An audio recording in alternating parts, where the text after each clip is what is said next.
አንድ ሰው ነበረ፣ መነኩሴ ነው እና ያ መቼስ ዲያብሎስ አያደርገው የለውም እኮ የአንድ የጣዖት ልጅ ሴት እንዲወድ አደረገው። መነኩሴው ሴት ናት እና ያችን ምን አለ ሂዶ ደግሞ አላፈረም።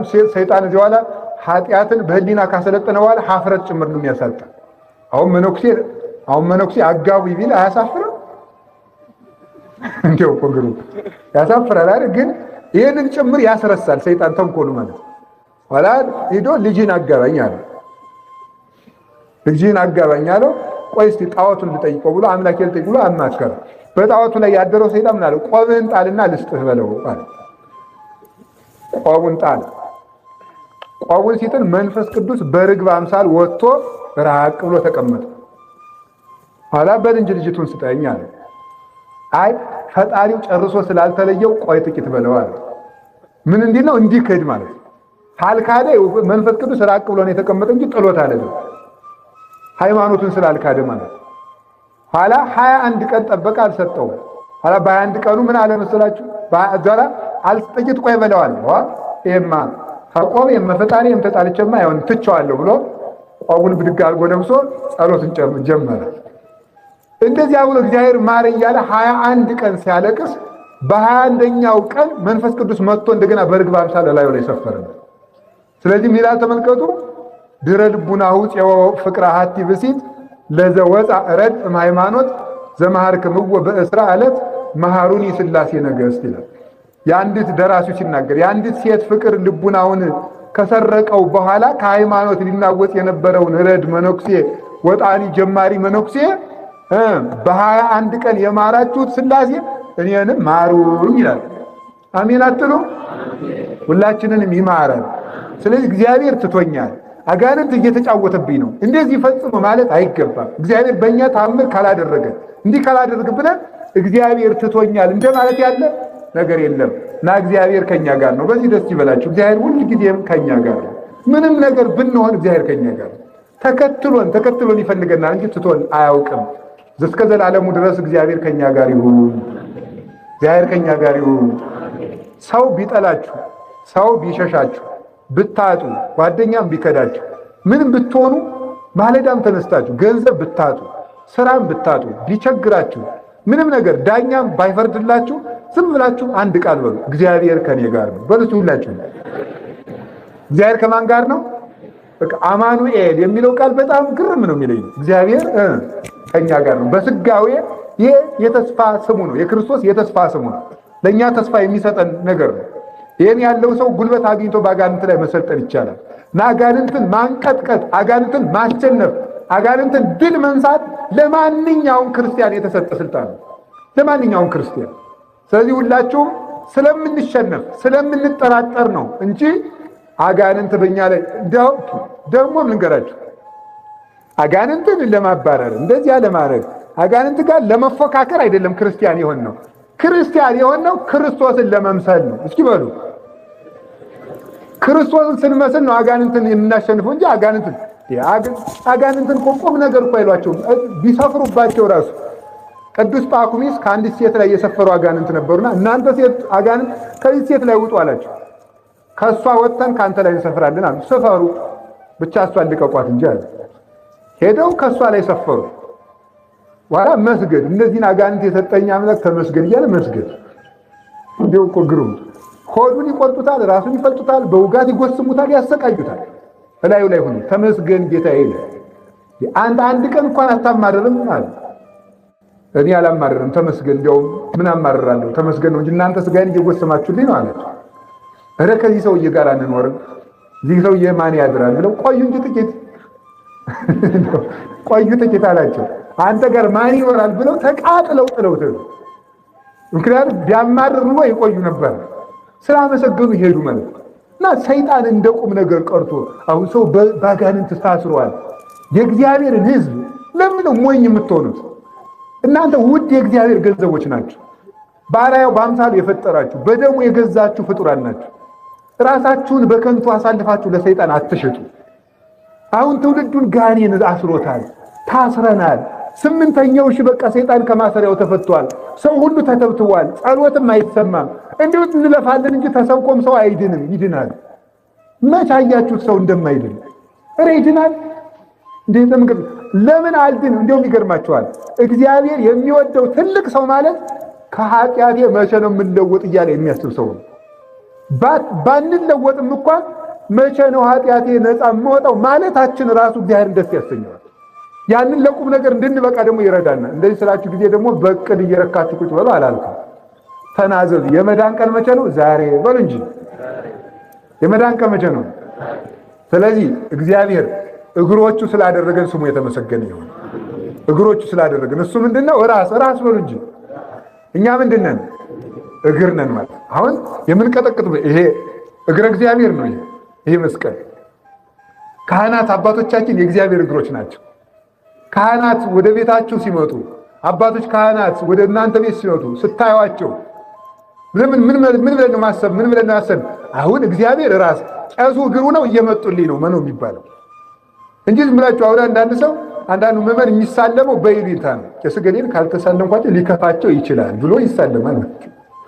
ወይም ደግሞ አንዳንዱ ምዕመን ደግሞ ያበሸቁ ከመሰለው ሳይሳለም መሄድ እንዲያየው ሆኖ በትክክል ማለት ዲያቆንም መናጢ ዲያቆን አለቃውን ማብሸቅ ከፈልግ እንዲያ ነው የሚያደርግ። አለቃው እያየው ሳይሳለም ቁጭ ወይም ደግሞ ሳይነሳ ማሳየት። እንዲሁ እኮ ዲያቆን ቀላል መስሏቸዋል። ደግሞ ጥሩ ናቸው፣ ይገርማቸዋል። ሲያገለግሉ እጹብ ድንቅ ናቸው። ደግሞ ሲተናቆሉ ማይጣላይ ድረስ ነው ወሉት ማለት። አሁን ያበሸቀው ዲያቆኑ ሄዶ ማይኩን ይዘጋዋል። አውጥቶ ማለት ይዘጋውና ቆልፎት ቤቱን ይሄዳል። ቅዳሴም አብቅቷል ማን ይከፍተዋል ብሎ ማለት አይደለም ነው። እና ተመልከቱ እንዴ እንደዚያ ማለት ለዚህ መድኃኒቱ ምንድነው? አላየውም አልሰማውም። ይባቷል አንተ ለምንድን ነው ያልተሳለምክ ካሉት ይቀጥላል። በዚህ እንደምንናደድ ከገባው አንድ ሰው ተመልከቱ እናንተን የሚያናድድ ስራ ሲሰራ አወኩልህ ካሉት የበለጠ ያናድዳቸዋል። ግን ትርጉም አለመስጠት ነው ለዚያ ሰው ማለት ትርጉም ሳይሰጡ መቅረት ነው። ስለዚህ እያልኳቸው ያለሁት ምንድነው? ለአጋንንት ትርጉም ሊሰጣቸው አይገባም። እና ካህናትን በይሉኝታ መሳለም፣ ስለምታውቁት መሳለም፣ ደስ እንዲለው ብሎ መሳለም ሳይሆን አሁን ይሄንን ስትሳለሙ የክርስቶስን እግር እንደምትስሙ ማየት። ካህናት ከቤቶቻችሁ ሲመጡ የክርስቶስ እግሮች እንደመጡ ማሰብ። ስለዚህ ምንድን ነው ያለው? ሄዳችሁ ከደረሳችሁበት ቤት ሰላም ለዚህ ቤት ይሁን በሉ። በገዳም የሚኖሩ መነኮሳት እኮ አንድ ወንበዴ አባ ዳንኤል የሚባል የታወቀ ባይታዊ ነበረ ቅዱስ። እና ወንበዴው ሄደና ምን አደረገ መሰላችሁ? ከደናግል ከሴቶች ገዳም ሄዶ አባ ዳንኤል ነኝ ክፈቱልኝ ብሎ አንኳኳ። ገዳሙን ከፍተው አስገቡት። እነዚያ ደናግል መነኮሳያት አባ ዳንኤል መጣልን ብለው እግረን ነው አጠቡት መስሏቸው ማለት ነው። እንደ አንድ አባ ዳንኤል አድርጎ ለብሶ ነው። ግን እሱ ሸፍታ ሕይወታቸውንም ወደ ሌላ አደጋ ሊያደርስ ሊሰርቅም ነው የሄደው። ሴቶች መነኮሳትን ሊያሰቃይ ነው የሄደው። አባ ዳንኤል መጣልን ብለው እነዚያ ደናግል በእምነት እግሩን አጠቡት። እግሩን አጣው እንዴ የአባ ዳንኤል እጣቢማ ውጭ አይደፋም ብለው ከታመመችው እማሆይ ላይ ሲደፉት ዳነች። በእውነቱ ማለት ሰውየው ግን ሽፍታ ነው። እነሱ ግን አባ ዳንኤል ነው ብለው ነው ያመኑት። እነዚህ ሰዎች ምን እያደረጉ ነው? እኔ እኮ ወንበዴ ነኝ አላቸው። እኔ ሽፍታ ነኝ ምን እያደረጋችሁ ነው አላቸው። የአባ ዳንኤልን አላልክም እኛ አባ ዳንኤል ስለመሰለ የእሳቸውን ግን እንዳጠብ ነው የቆጠረው። እሱንም አጸጽተው ለምናኔ ያብቅተውታል። በእውነቱ ማለት ካህን ወንበዴ ይሁን ሌባ ልንሆንባችሁ እንችላለን። ስንመጣ ግን እኔ ቤታችሁ አልመጣም። እሺ እንድትጋብዙ ብዬ እየሰበኳችሁ እንዳይመስላችሁ ማለት ነው። አያደርሰኝም ብትሉኝም አልመጣም። አባ ደግሞ ቤት ጥሩ እያለ በመሰል ዝክር እንድመስሏችሁ እንዳይሆን ብዬ ነው። ስለዚህ እያልኩ ያለሁት ግን ምን ማለት እምነታችሁ እንዲያድግ አውቆ የሰይጣንን አንድ ተንኮል እንገራችሁ። የሰይጣን ዋና ተንኮሉ ምንድን ነው? ተስፋ የምናደርጋቸውን አብነት የምናደርጋቸውን ሰዎች ሲያጠፉ እንድናያቸው ያደርጋል። ሲያጠፉ ምን ያህል ለምሳሌ ሁልጊዜ ጠላ የማይጠጣው ሰውዬ አንድ ቀን ተገልግሎ ወጣው ሰክሮ ቄሱ ሌላ ቀን ኮተቶ የማያውቀው ሰውዬ ይዛል ዝዝ እያለ ታዩታለች። ሰይጣን ደግሞ በሌላ ቀን ለንስሐ ፈልጋችሁ ያላገኛችሁትን ቄሴን የሰከረለት በመንገድ ልታገኙት ያገኛል። ሰካራ እኔ ስደውልለት አይገኝም እዚህ ይንዘባዘባል እንድትሉ ማለት በሌላ ቀን እንዳትናዘዙ። ሰክራችሁ ሰክሬያለሁ ብላችሁ እንዳትና እንደ ራሱ እየሰከረ አይደል እንድንል ማለት እና የሰይጣንን ተንኮል መረዳት አለብን። ከፋም በጀም ወኩሉ ጾሮ ይጸውር ኃጢአት ተላላፊ በሽታ አይደለም። ተስቦ የሚባል ነበር። እዚህ በደርግም አዳም ኢህአዴግ እንደገባ አካባቢ ድሮ ደግሞ በኃይለ ሥላሴ ነበር መሰል ተስቦ የሚባል በዚያ እንኳን አልደረስኩም። እነኝን ታበጻቢ ይነግሩን ይሻለናል። እንደው እዚህ የምቀላምጥ እሳቸው ይነግሩናል። ቆይ ተስቦ የሚባል በኃይለ ሥላሴ አለ ብለዋል። ጥሩ ነው፣ ተመስገን ነው። ከውሸት አድነውኛል ማለት ነው። እሳቸው በዚያ ጊዜም ደርሰዋል ብዬ ነው። ሽማግሌ አያጥፋ እግዚአብሔር። ስለዚህ ምን ልላችሁ ፈልጌ ነው፣ ኃጢአት ተስቦ አይደለም ስላችሁ ምን ማለት ነው? ካህኑ ኃጢአተኛ ቢሆን በካህኑ ቡራኬ በኩል የካህኑ ኃጢአት ወደ ሕዝብ አይተላለፍም። ለእናንተ በረከቱ ይደርሳል፣ ለእሱ እርግማኑ ተቋጥሮ ይቀርለታል። ኋላ በሲኦል ላይ አርግብን ግን እሺ፣ ለእኛም ጸልዩልን። በዚያ ስላላችሁ የታባቱ የመንጋቄ እሱ ሰዓቱን ይገባል እኔ እየተሳልምኩ ጸድቃለሁ ማለትም ደግሞ አይደለም። ለእኛ መጸለይ ነው። ተጋግዘን መጽደቅ ነው ያለብን። እየተነቃቀፍን ከምንጠፋ እናንተም የአባቶቻችሁን ገመና መሸፈን፣ እኛም ደግሞ የአቅማችን መፍጨርጨር፣ ድካማችን መተጋገዝ። ነቃፊዎች አትሁን፣ ተሳዳቢዎችም አንሁን አላችሁ። እግዚአብሔር ከሁላችን ጋር ይሁን። ካህናት የማን እግሮች ናቸው? እናንተስ የማን እግሮች ናቸው? ይሄ መስቀል የማን እግር ነው? አሁን መስቀሉን ስትስሙ የማንን እግር እንደሳማችሁ ተምትቆጡ የዚያን ያህል አምናችሁ ነው መሳለም። ጳጳሱ የያዙት መስቀል ሊሆን ይችላል፣ ፓትርያርኩ የያዙት ሊሆን ይችላል፣ መርጌታም የያዙት ሊሆን ይችላል፣ ቆሞሱም የያዙት ሊሆን ይችላል።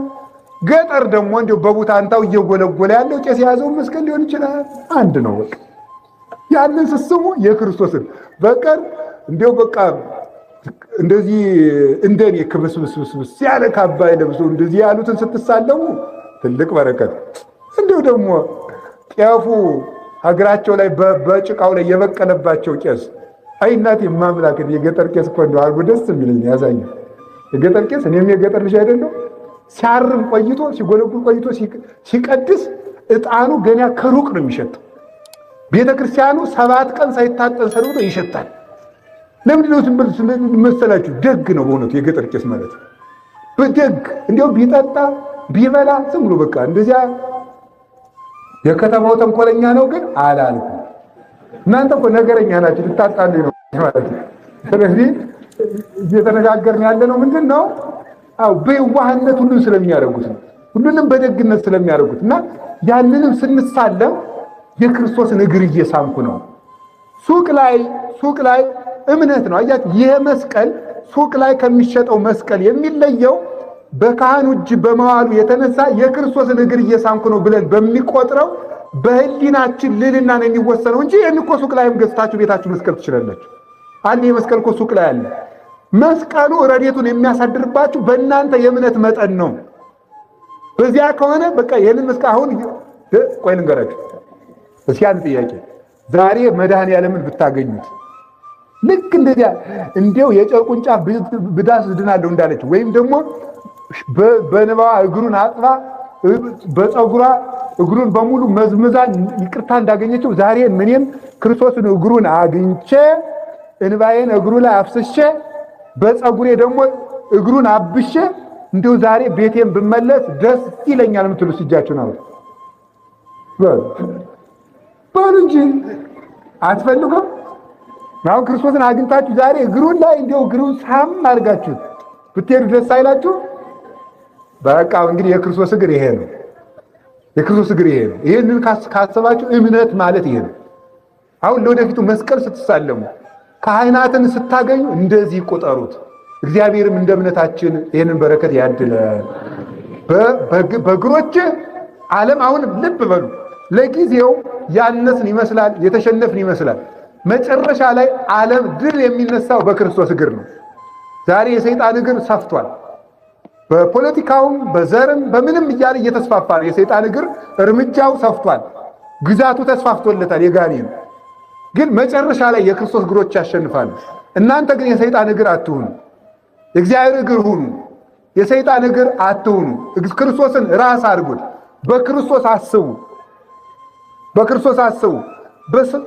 አንዳንዶቻችሁ በምንድን ነው የምታስቡ? በምን ነው የምታስቡ? የክርስቶስ እግር መሆን ማለት ክርስቶስን ራስ አድርጎ በክርስቶስ ማሰብ ነው። ማሰቢያን ክርስቶስ ማድረግ ነው። ክርስቶስን ማሰቢያ አድርጎ